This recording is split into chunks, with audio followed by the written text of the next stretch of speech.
Leaders can't pour from an empty cup. Yet, so many in our educational systems, in our classrooms, and even running many of our boardrooms are running on fumes.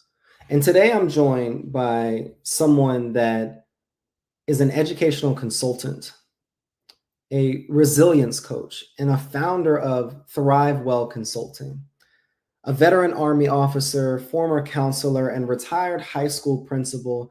And outside of that, she's lived the highs and lows of leadership. She now equips schools and school leaders and principals with practical tools to ultimately recharge, to build that resilience muscle, and to lead with strength. I'm excited about this conversation for a multitude of reasons, but I'm excited because this conversation is about moving from burnout to breakthrough and why thriving leaders create thriving schools.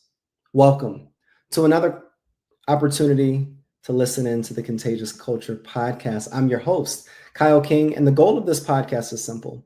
It's to help you create an ecosystem of academic excellence. Through inspiring conversations, practical strategies, and actionable insights, we empower educators, change makers, and leaders just like yourself. Do one thing: foster trust, collaboration, and provide them the tools, the resources, and the methodologies to create an ecosystem of academic excellence. Let's bring our guest on. Dr. Janet, how are you doing today? I'm so excited to see you. Oh, I am so excited to be here as well. Thank you so much for this invitation, and kudos to you for all that you are doing to just make our communities better, help schools to thrive as well. Oh, thank you so very much. I know we were talking offline, and we had a great conversation. And before we get into all of the questions that I have you, because your background, your your experience, and your resume is phenomenal, and I'm so excited to get into the meat of this conversation. But could you introduce yourself without using titles and talk about why you believe that you were put on this earth? Oh, wow. What a great question. Well, I'm a native New Yorker, and I believe that I was placed on this earth to make sure that as other people have crossed my path, that their lives are a little bit better. And so I've been able to do that, whether it is as a veteran Army officer, whether it was working with abused kids before I came into education, or whether it was as a guidance counselor, a principal, or an adjunct professor. I believe that, like myself, all of us have a purpose in life, and that is that others' lives are better because they crossed our path, and that we leave a mark on this world. That's what I believe is my purpose, to build that resilience. I love that. And when you think about building resilience, you've worn many hats, just like you communicated: an Army officer, counselor, principal, and now a consultant. How Yes. has each role shaped your passion for resilience and wellness, especially within education?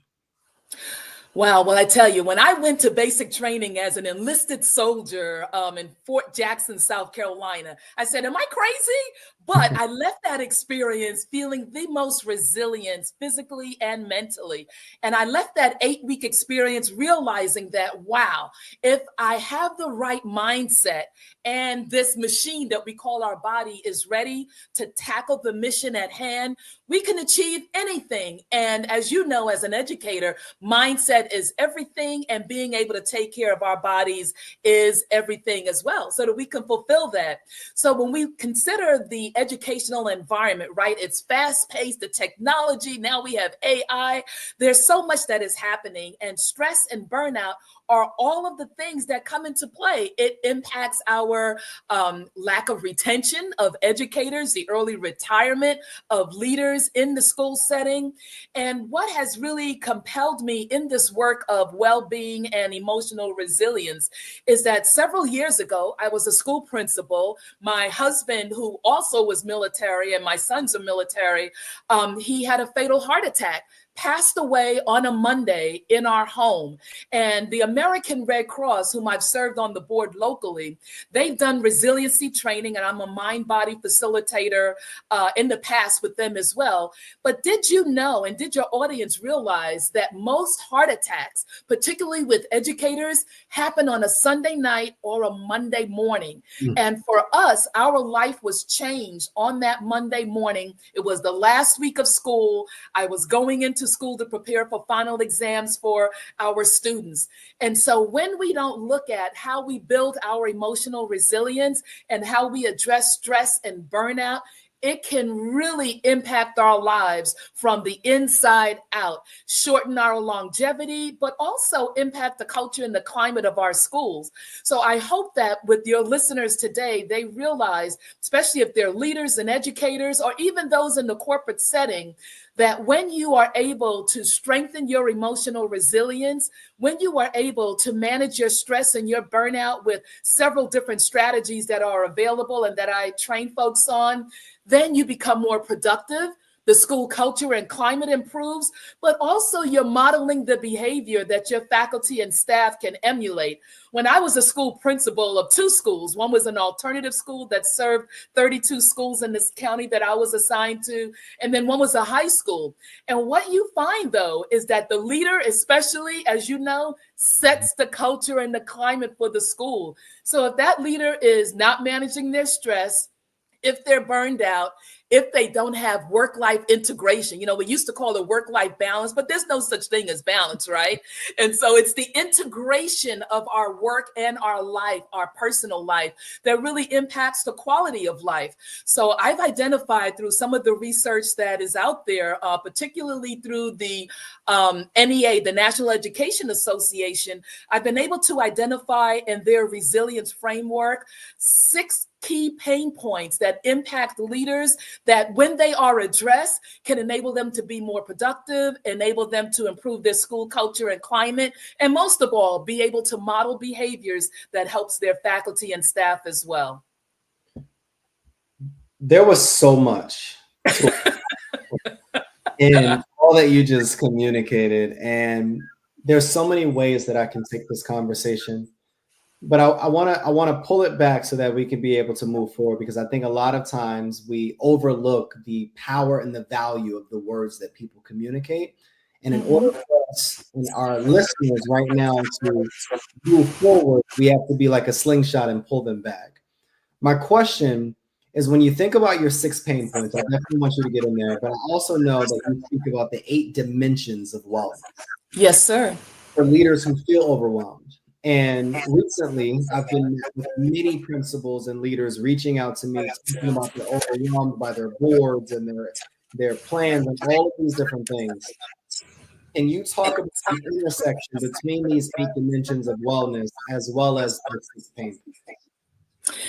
Absolutely. So what the research suggests is that the pain points, particularly of leaders, and of course, I believe that every teacher, every educator is a leader of their own lives, of their classroom, of the department that they may be actualized in their school. And so what the research suggests, and I have an acronym that I follow, the L.E.A.D.E.R framework. And so the L stands for lack of support.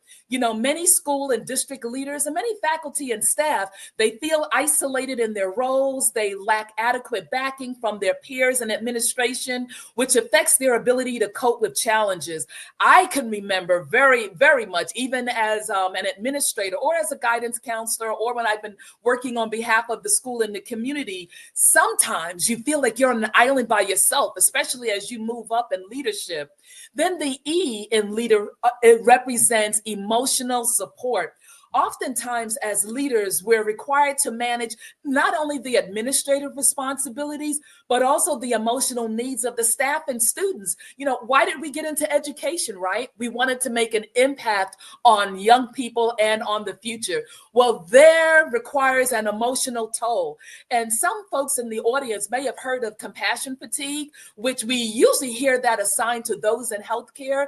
But that type of fatigue, the compassion, the emotional fatigue, also exists in education, because we want to make an impact. However, the administrative load, the support of students, the support of faculty definitely can have an emotional impact. I can remember in my 21 years in education, the impact on the school when you had a student suicide, or a child has reported that they're being abused, or a faculty member has passed away suddenly, or even after a long illness. Then the A in the leader 6 pain points is adapting to change. Now, if there's anything constant for educators, it's change. All it takes is leaving school at the end of the year, and over the summer you come back to pre-planning and you realize all of these things that has to be taken care of. And if you're an administrator, you might have gotten 1 or 2 weeks, depending on if you were elementary, middle, or high, or alternative setting. But the adapting to change involves having to adapt to new educational policies, from the federal government to the state to the local. The technology, of course, that's ever changing. And that the learning environments that we're in, I've served in alternative settings, but then also, which was K-12, but then also traditional settings. And being in different environments or different grade levels can create uncertainty. It can cause anxiety amongst leaders as well as educators as they strive to maintain a positive school culture. Then the D in leaders represents demands and stress. The numerous responsibilities that we face as educators and leaders, including managing the staff, fulfilling the administrative roles, especially responding to our district leaders, right, contributes to high levels of stress and pressure. Then the E is the excessive time constraints. When I presented to different groups, whether it was educators or entrepreneurs, one of the things that I have said is, guess what? We all have the same 24 hours in a day, like Warren Buffett, Oprah Winfrey, the leaders that we want to emulate for various reasons. And so those time constraints definitely provides for overwhelming workloads that often leave leaders with very little time for self-care. I mentioned earlier in terms of my late husband, who passed away from a heart attack, and he was only 52. And that heart attack changed the trajectory for my sons, for myself, and I had to shift. And that is one of the main reasons you asked earlier about my purpose. My purpose was really propelled by realizing that educators oftentimes are individuals who become ill because they don't take care of that self-care. They burn the candle on both ends until they burn out in the middle, but they keep on going because they have students that rely on them. As leaders, you have faculty and staff that relies on you. You have district administrators you're being held accountable to. So I really promote the need for school districts to embrace the emotional resilience, professional development training and self-care, which is beyond getting manicures and massages. And that's where those 8 dimensions of wellness come in, because it was transformational for myself as I applied those dimensions on my life after leaving education. And I wish that I had done it while in education, and I wish that my husband had as well. And then finally, the R in the leader framework of identifying those 6 pain points is the risk of burnout. Did you know that continuous exposure to stress and the lack of support can lead to burnout for district administrators, building level principals? And when they experience this, it could really have a negative impact on the productivity of that administrator and of those teachers. And ultimately, it can have a negative impact on the school culture and climate. If you show me a burned out teacher, certainly you may or an administrator, certainly you may end up seeing an impact on a negative impact possibly on school improvement desires and initiatives, an impact on how the school culture and climate may not be as positive as it can be, and definitely an impact on student achievement.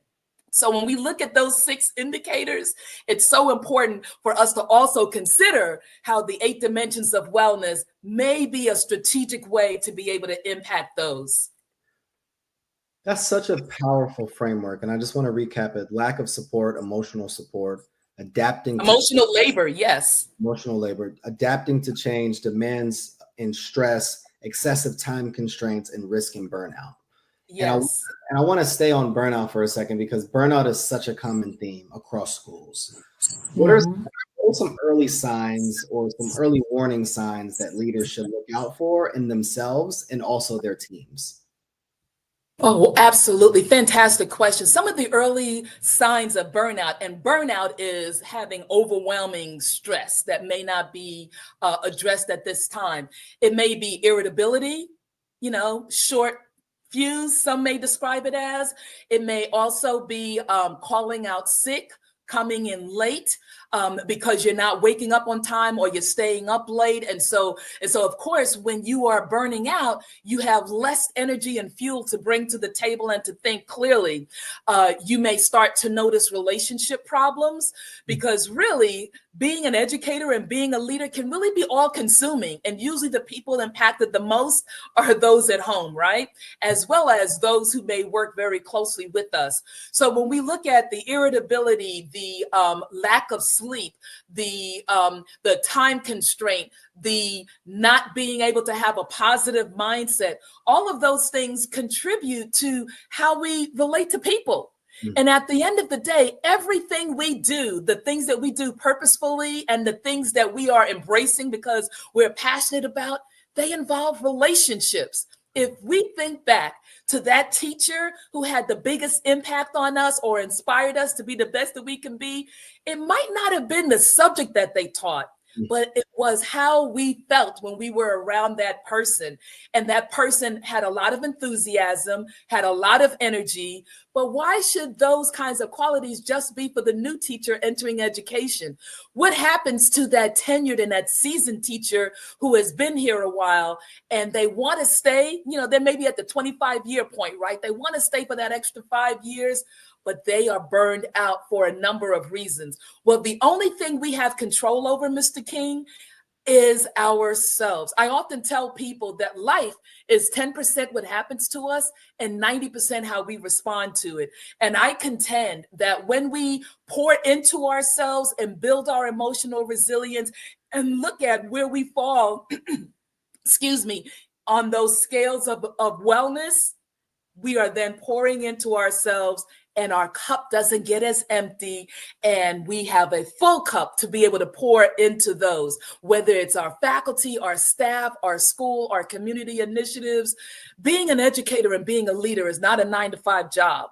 You don't clock in. It's a 24-hour experience. And we have to build our emotional resilience and address burnout. And one way to do that is being aware of those 8 dimensions of wellness that was researched back in the 1970s by the National Wellness Institute. And what they looked at was, how can we live a holistic life? Not just for those in corporate or nonprofit or in education, but how can we live our best life? Because here's the thing for us to consider, Mr. King. As an educator, as a leader, as an active community person, if we knew that today was our last day, like what happened with my late husband on that Monday, the last week of school, how would we be living our lives differently now? We would be thinking about the people that we left behind. We would be thinking about how we wish we had taken better care of ourselves. And we would be thinking of, if we had to do it all over again, how would I live my life more productively? And that's what these dimensions of wellness and Thrive Well focuses on, looking at those pain points, looking at where you fall within those 8 dimensions, and figuring out for yourself, how can I make the rest of my life to be the best of my life? Oftentimes, this process that you speak of is looked at to be selfish. I know, That's true. and this is me even speaking to me, and I've even had colleagues and mentors refrain from even being able to communicate to me in that way, and I recognize that it did lead me to burnout. It did lead me to feeling overwhelmed and gaining weight and stressed and all of these various things. So I guess my question is, what do you say to those educators who feel that focusing on their own wellness is selfish or a luxury they can't afford? Wow, that really is a heartfelt point that you just made. And what I would tell them is, what comes to mind is a quote from L.E.A.D.E.R, who describes herself as an activist. And she is quoted as saying, self-care isn't selfish, it's self-preservation. And that is so true.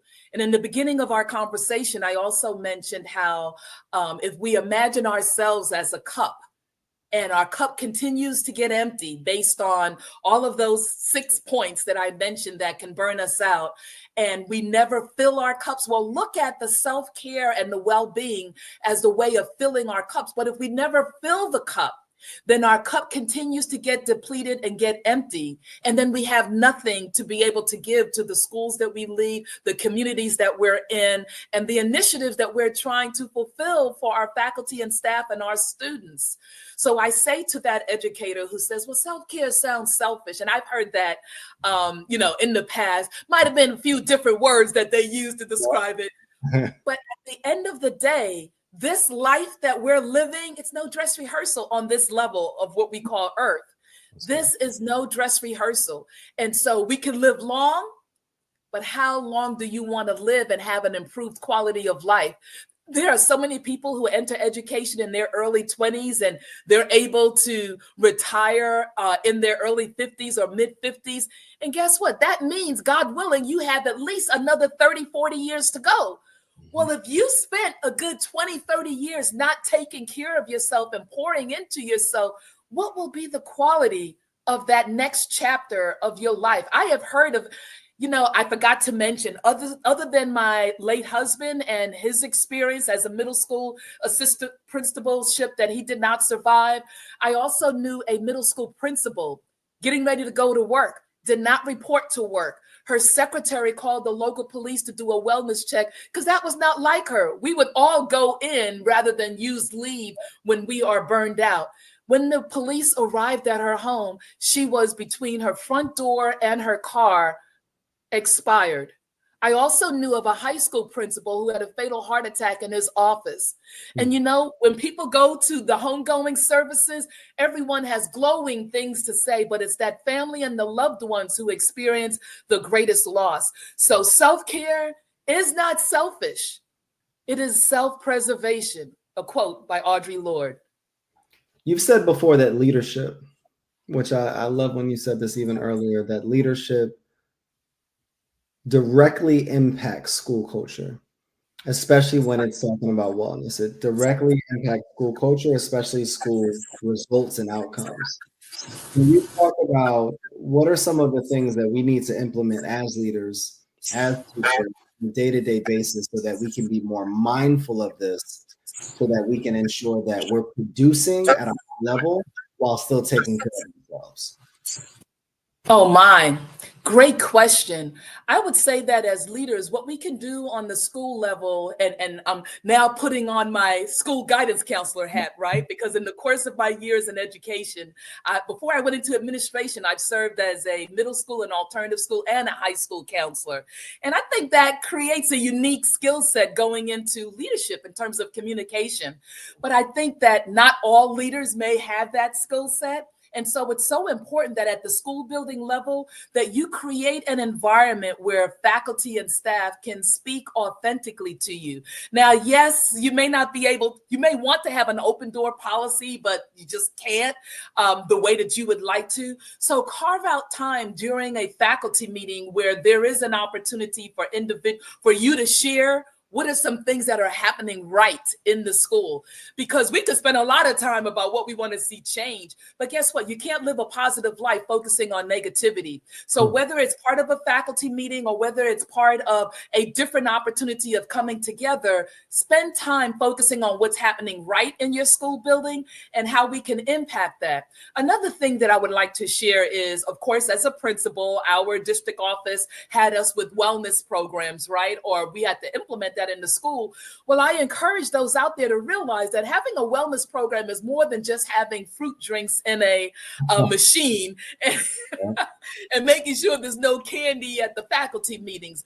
It involves making sure that everyone has buy-in to what does it look like to be able to be healthy. Whether that is having a program in the school where there's mindfulness, whether that is having on your professional development training calendar for the year, social emotional learning, whether that is having on your training program for the year, mind-body types of activities before a faculty meeting, or the professional development itself is about mind and body. When I was a principal in an alternative school, which I mentioned earlier, served 32 2 schools in my former school district, in my office, and this is one of the dimensions of wellness, environmental wellness. In my office, I had subdued lighting. I had the sound of water playing in the background. I had the sound of low music playing as well, because your environment, whether it's the music, the aromatherapy, whether it's pictures on the wall that inspire you, it's so important that as leaders, we also create an environment in our school that inspires, that calms, that really help everyone to feel this is a healthy place to be. And I get it. I understand. It's difficult, but it has to be done for the retention of your teachers to be able to stay in this environment. I'm sure that there are those in your audience who can think of that leader or that department head and they say, if they left this school, I'm going with them because I look forward to going to work every day because they were there. So that's just a couple of things to consider. But definitely the professional development should include something that involves mind, body, so that when those stressful days come and that stressful opportunity, teachers learn strategies to be able to step back.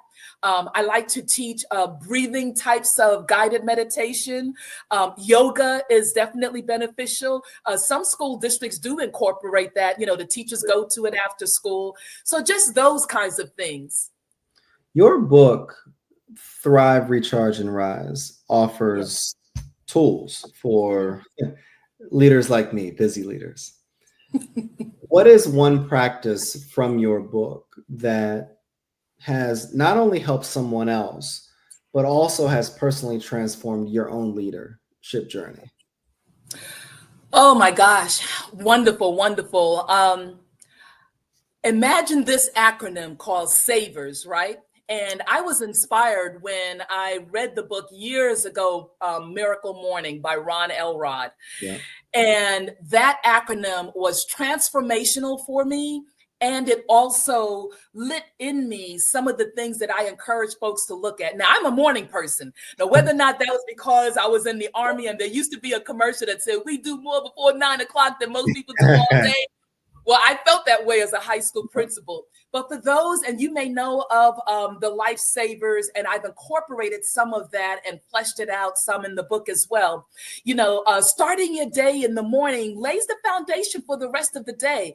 And I've actually watched podcasts and read books about other people who earn more than educators who have said the same thing, that that first hour of their day sets the tone for those who are being successful in the course of their day. But for those in your audience who may not have heard of Ron Elrod or Miracle Morning, and they may be going out to look at Thrive, Recharge, and Rise, the essence SAVERS stands for silence. Start your morning with some form of silence. And for me, that's prayer and about 5 minutes of guided meditation. What that does is that helps to calm us down.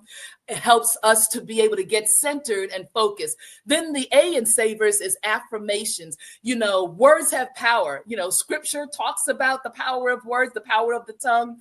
And so have an affirmation that drives you. I remember I was doing a professional development for a local elementary school, and one young lady uses scriptures, you know, as her affirmations, you know, and for her, it was, I am enough, or I am bringing my best self to the table, or I know that this too shall pass and this is how I will make this work.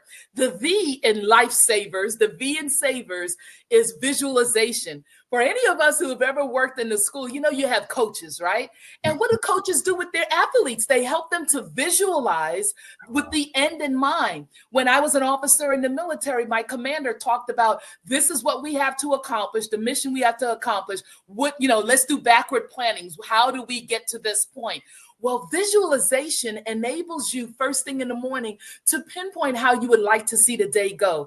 And I suggest just pick out 2 or 3 things that you may feel you have control over. Now, as a former principal, I know that I can have my agenda for the day, and all it takes is a fight on the bus, and everything is turned helter-skelter, right?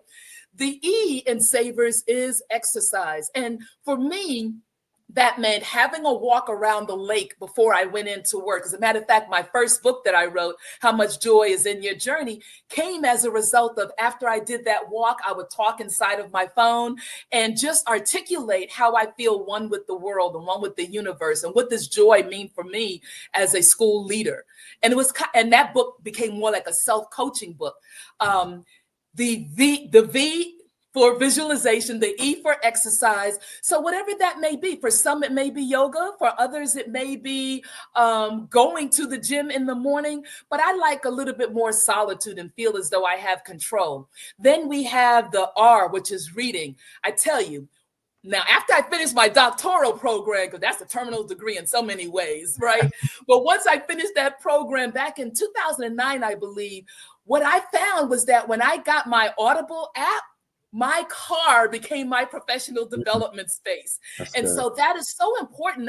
Whether we're a corporate nonprofit or in the education industry, that we continue learning. That's what keeps us sharp, and that's what keeps us on our purpose and being able to help others. And then finally, the S in Savers is scribing. And by that, I mean journaling. And for me, the effective form of journaling was gratitude journaling. I loved being in education after being in the military and doing things in nonprofit after the military. However, when I became widowed and was empty nested and was downsizing my life and starting on this new path, I sometimes experienced depression or anxiety. I remember a number of educators who have shared, well, being in education wasn't what I thought it was going to be, or I'm not paid what I thought I was going to be paid. I want to go and do something else before it's too late. Well, when we practice gratitude journaling, for me, it was transformational because it helped me to focus on what was happening right in my life. At that point, when I left education, I did not have a full house of family to come home to because I was now a widow and my sons have moved on to live their lives. But when I started looking at what was happening right in my life, and expressing each day 3 things that I was grateful for that was different, I started to realize that, yes, I still had a purpose. Yes, I am still an educator.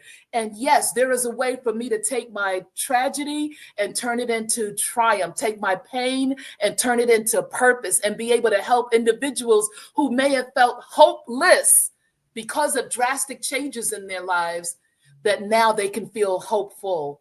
And so that's what was transformational for me, and bits and pieces of that I've incorporated into my book. This conversation has been like a masterclass on how to be more resilient. And it's interesting because there's certain people that you talk to and get in a room with that truly have a light to them that you feel. And on this podcast, we talk about the energy you bring as the culture you create. And I always say to educators, what type of culture are you spreading? Do you have a belief so much in your students to succeed that they begin to believe that they can succeed? Do you have a belief in your teachers that they will prevail and they will hurdle over those obstacles enough so that they can just start to do it without you having to tell them to do it? Yes. And contagious culture, oftentimes what's contagious in schools is gossip and negativity. And I love what you said earlier. You can't live a positive life resting in negativity or living in negativity.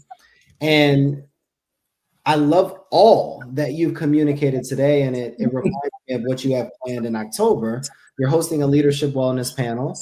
And yes, I guess the question is, what do you hope that people walk away with from that experience? Oh, thank you for that. I almost forgot to even mention it myself. What I hope that people walk away with is, especially district leaders, school leaders, is, you know what? I need to look at where is my well-being, and I need to go ahead and contact Dr. Janae to come in and be part of our professional development plan. But outside of that, looking at what does well-being look like. And so I know we're about to wrap up, and I want to go ahead and throw out to the audience, because some may be saying, well, what are those 8 pillars or dimensions of wellness? Well, one is your emotional wellness, right? And so, of course, we all as educators, we're aware of Mental Health Awareness Month, but nobody oftentimes talk about the mental health awareness of educators. And so emotional wellness involves understanding, managing, and expressing our emotions effectively while developing our resilience. Then there's the occupational wellness, right? Yes, believe it or not, sometimes we have folks in education that says, I don't like being an educator. So I've oftentimes told groups, education is such a noble profession to be in, and once an educator, always an educator. But one of the things that for those of you who may be having an entrepreneurial inclination, then let your 9 to 5 pave the way for your 5 to 9, right?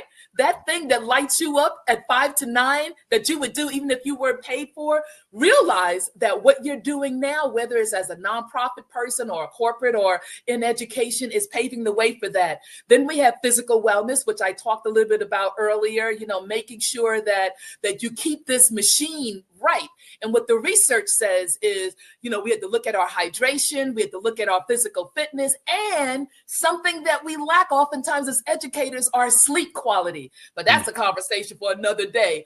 Then there's social wellness. The research talks about social wellness is two-pronged. It is built on relationships, our professional relationships and our personal relationships. Well, so often, because we're focused on our certifications and our degrees and moving up in education, our personal relationships fall on the back end. That may affect our partnerships, our marriages, our relationship with our kids. So that social wellness is something that we have to look at. Then there's intellectual wellness. And that was referred to a little bit earlier as well. Read or listen to Audible. Go to professional development opportunities. Tune in to Contagious Culture, right? Join the Culture Lab. These are opportunities to improve your intellectual wellness and stay relevant. I'm going to be sitting in on an AI summit tomorrow because I need to know about these things that are occurring. Then there's spiritual wellness. And I tell folks that spiritual wellness doesn't just ascribe to what religious denomination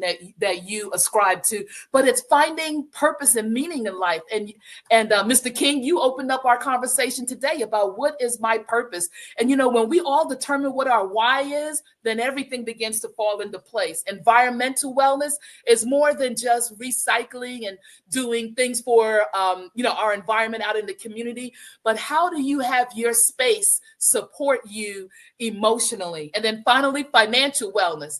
Now, I don't know if I'm the only one who was surprised when I came into education what the paycheck looked like, but that is just another reason, though, to look at how you continue getting advanced degrees or certifications or positions, but also budgeting and learning how to invest in yourself. I remember years ago, as I close on this point, watching the Oprah Winfrey Show when she was doing her talk show, and I was so inspired. She showed a woman who was a 25-year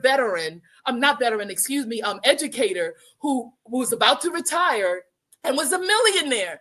And Oprah was flabbergasted. She said, how did you become a millionaire as an educator? And she said, it involved living within my means. It involved making investments. It involved making investments that had compound interest. And I said, okay, I want some of that. Yeah. And there you go. As you look ahead, what do you see the future of leadership wellness looking like? Like how will wellness shape the future of education? Wow, that's a good one. That is a good one. I see wellness as shaping the future in a way that it contributes to the longevity of leaders. I see wellness as an opportunity where hopefully no one comes on your platform sharing their experience of a leader who did not survive going to their car or who had expired in their office. I see wellness as an opportunity to improve the school culture and climate because it is about mind, body, and soul, right? And when you spend so many hours in an educational environment, connecting those 3 points is a good thing. I see the impact of wellness on education in terms of improving school culture and climate, which in turn can have a positive impact on student achievement. And ultimately as well, just as importantly, the teacher retention. That is the key thing. Now, granted, those educators who may come from a 2-income family, many of them stay the course. And I know that it can be a struggle for a new teacher who may be a sole earner in their household. But at the end of the day, if we look at wellness as a way of empowering the leadership and empowering the faculty and staff, it will have a positive impact on the school culture and climate.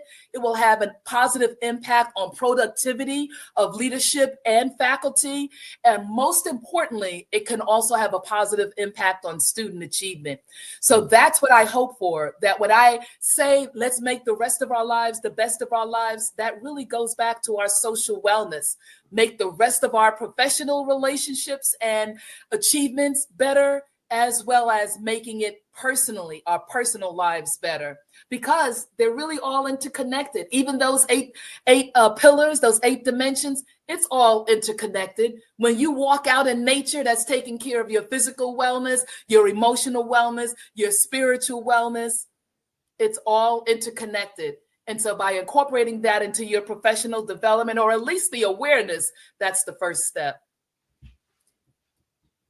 There's somebody listening right now that feels like they're running on fumes, that feels like they're running on empty, and they've taken their foot off the gas and they're allowing the car to cruise until they get to whatever destination that their car is going to allow them to get.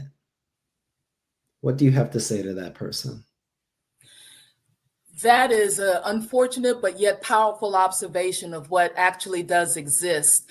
What I would say is, and I'm speaking from my own experience, that you need a community of support. And that community of support could be other teachers, other educators who are struggling.